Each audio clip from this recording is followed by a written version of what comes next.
Dans cette vidéo, tu vas voir comment la victoire incroyable de la Côte d'Ivoire à la CAN 2024 peut changer ta vie.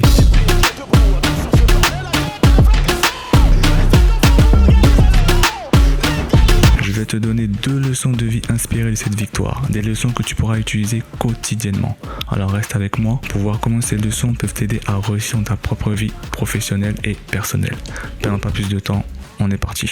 Mais avant que je te donne les 2 leçons tirées de la victoire de la Côte d'Ivoire à la CAN 2024, je vais te donner les bienfaits de la CAN pour la Côte d'Ivoire. Tu t'en doutes bien que si la Côte d'Ivoire a organisé la CAN, c'est pas par pure générosité, c'est qu'il y a un gros business derrière. Le premier bienfait de la CAN 2024 en Côte d'Ivoire est le développement touristique. La CAN, c'est pas juste du football. Ça a donné un vrai coup de pouce au tourisme et à l'économie du pays. Avec un paquet d'argent mis dans le tourisme, la Côte d'Ivoire a boosté ses infrastructures, comme les hôtels par exemple, et ça a créé plein d'emplois pour la population ivoirienne. Le deuxième bienfait sont les infrastructures sportives. Alors le gouvernement ivoirien a mis les moyens, avec environ 760 millions d'euros ont été investis pour les stades et les villages pour la CAN. Ça, c'est un investissement énorme pour que ce soit au top pour les matchs. Troisième bienfait, la visibilité.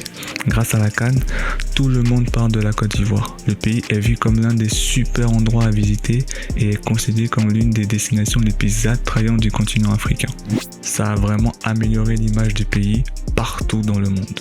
Et le quatrième bienfait, c'est l'amélioration des infrastructures locales.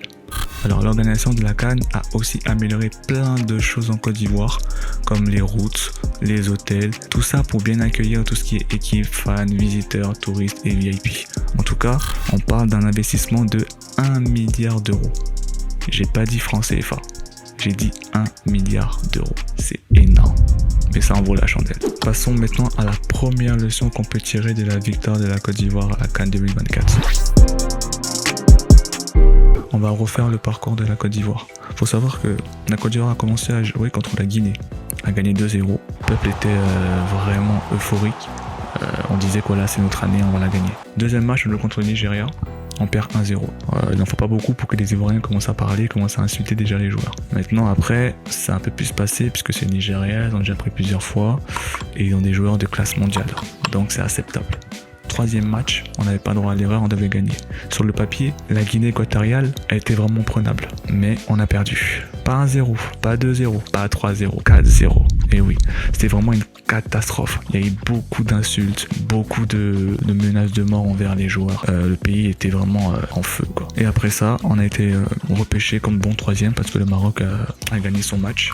Et du coup, on a pu aller en 8e de finale contre les champions en titre et les favoris de la compétition. Il faut savoir que bon, on a gagné contre le Mali après, contre le Congo et contre le Nigeria encore après. Mais il y a 2 choses à retenir justement de ce changement de situation. Parce que quand la Côte d'Ivoire a gagné du coup la CAN, il y avait une fête incroyable dans tout le pays. C'était vraiment la joie immense. Mais par contre, quand ils ont perdu contre la Guinée, on a vu que c'était pas pareil. Et là, on voit justement l'être humain a 2 visages. Quand ils perdent, ça les insulte. Il y a même eu des menaces de mort. Et quand ils gagnent, on fait comme si rien s'était passé avant et on avance. Et on voit que justement l'être humain a 2 facettes. C'est que quand tout va bien, il n'y a pas de souci. Quand tu fais son affaire, tu l'arranges, il n'y a pas de souci. Mais une fois que tu l'arranges plus, une fois que tu fais plus son affaire, il va te le faire savoir. Et c'est triste, c'est vraiment triste d'en arriver là. Tout ça pour attirer ton attention en disant que, quels que soient les gens qui sont dans ton entourage, si tu vois que tout se passe bien, ok, mais quand même fais attention. Parce que quand ça va aller mal, tu sais pas qui est en face de toi. Et on l'a vu justement avec les supporters de la Côte d'Ivoire, c'était vraiment très très glauque. Quand on a commencé à lancer des menaces de mort, c'était très très glauque. On doit faire attention à ça. La deuxième chose à savoir aussi, c'est l'échec. Malgré la défaite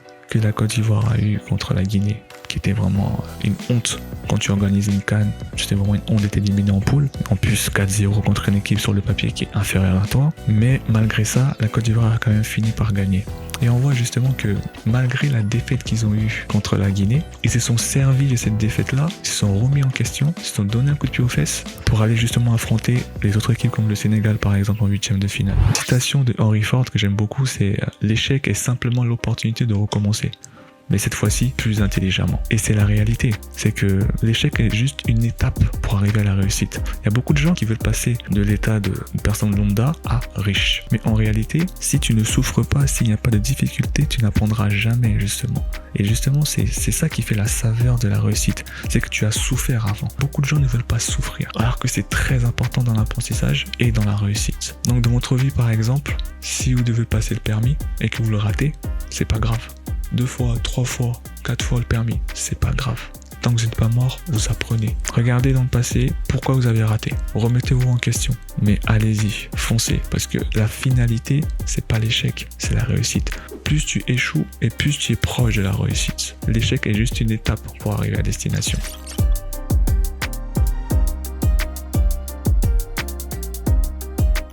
Là, c'est ma partie préférée. Si on fait le parcours de la Côte d'Ivoire, c'est que quand ils ont perdu contre la Guinée, 4-0, ils savaient pas qu'ils allaient être repêchés. Mais ils ont été repêchés. Au final, ils jouent contre le Sénégal en 8e de finale, donc les favoris en titre et les tenants du titre. Techniquement, ils n'avaient rien à perdre. Vous savez, il y a un proverbe qui dit que le revenant n'a pas peur des vivants. C'est des vivants qui ont peur des revenants. Si un fantôme vient devant toi, tu auras peur de lui, mais lui, il n'aura pas peur de toi parce qu'il n'a rien à perdre. Et en réalité, la Côte d'Ivoire n'avait rien à perdre. Donc du tout, elle jouait comme si c'était le dernier match qu'elle devait jouer. Et en fait, elle a fait ça pendant les 4 matchs en phase finale, que ce soit contre le Sénégal, le Mali, le Congo et le Nigeria. Elle jouait match après match. Elle prenait les matchs comme elles venaient. Ils ne pensaient pas à la défaite qu'ils ont eue contre la Guinée 3 jours avant. Ils ne pensaient pas à s'ils gagnaient la CAN demain, comment ils allaient fêter, etc. Non. Ils se concentraient sur le moment présent, le match présent. Très, très, très important ça. Et dans la vie, ça doit être pareil. De la manière, les Ivoiriens, ils ont pris chaque match comme si c'était le dernier, ils ont joué leur vie comme si c'était le dernier. De cette manière-là, tu dois te concentrer sur le moment présent. Souvent, il y a des personnes, je connais des personnes comme ça en plus, ils vont à un entretien, par exemple, ça se passe très très mal, et après, ils vont ressasser le passé. Ils vont se dire ah, j'ai mal fait ça, pourquoi j'ai parlé comme ça, pourquoi j'ai pas dit ça, ah, j'ai oublié de dire ça, etc. Et quand après, ils vont à leur prochain entretien, au lieu de rester focus sur le moment présent avec le responsable qui est en face de lui, eh ben non, ils vont penser à ce qu'ils doivent dire sur le coup, comment ils doivent répondre, quelles questions ils vont poser, etc. Ils veulent essayer d'anticiper des questions du manager, etc. Même des fois, ils pensent à l'entretien qu'ils ont eu avant qui n'a pas réussi. Et ça, c'est une grossière erreur. Parce que dans la vie, ce qui est passé, tu peux plus revenir en arrière. Il faut que tu restes focus sur le moment présent. Et si tu es absent, tu vas louper beaucoup de choses et beaucoup d'opportunités. Il y a un verset de la Bible que j'aime beaucoup, c'est Matthieu 6, verset 34. Ne vous inquiétez donc pas du lendemain, car le lendemain aura soin de lui-même. Et c'est réel. Arrêtez de vous prendre la tête avec ce qui est passé ou de demain. En réalité, si tu ne fais pas les actions dans le présent, ton futur n'existera pas. Et c'est une réalité. Quelque chose que tu ne travailles pas dans le présent, tu ne pourras pas faire dans le futur. C'est comme la cigale et la fourmi. Beaucoup de gens, justement, ignorent cette fable, ou en tout cas la banalisent, mais elle est 100% réelle. Pendant que la cigale, ça coulait douce, la fourmi allait justement chercher de la nourriture pour l'hiver. Mais elle travaillait dans le présent pour son futur. Et justement, les gens, ils se projettent tellement dans le futur, mais sans poser des actions dans le présent. Vous voyez ce que je veux dire? La Côte d'Ivoire, elle a posé des actions dans le présent, dans le match actuel, pour justement atteindre, passer les niveaux et atteindre le trophée. Dans ta vie de tous les jours, ça doit être pareil. Tu dois poser des actes dans le présent pour que ton futur soit radieux, pour que ton futur soit un futur de réussite. N'oublie jamais ça. Pose des actions dans le présent. Si tu veux que ton futur soit radieux, tu dois poser des actions dans le présent. Tout ce que tu fais dans le présent a un impact sur ton futur. Ça sert à rien de te projeter dans 10 ans. Pose des actions dans le présent, step by step, et ton futur viendra ensuite. Comme nous l'avons vu avec la Côte d'Ivoire, la vie nous lance des défis, mais c'est notre réaction qui compte. En apprenant de nos échecs, en restant concentrés sur le présent et en gérant efficacement la pression, nous pouvons tous devenir des champions de notre propre vie. Merci d'avoir regardé la vidéo et souvenez-vous, chaque jour est une occasion de gagner votre propre match.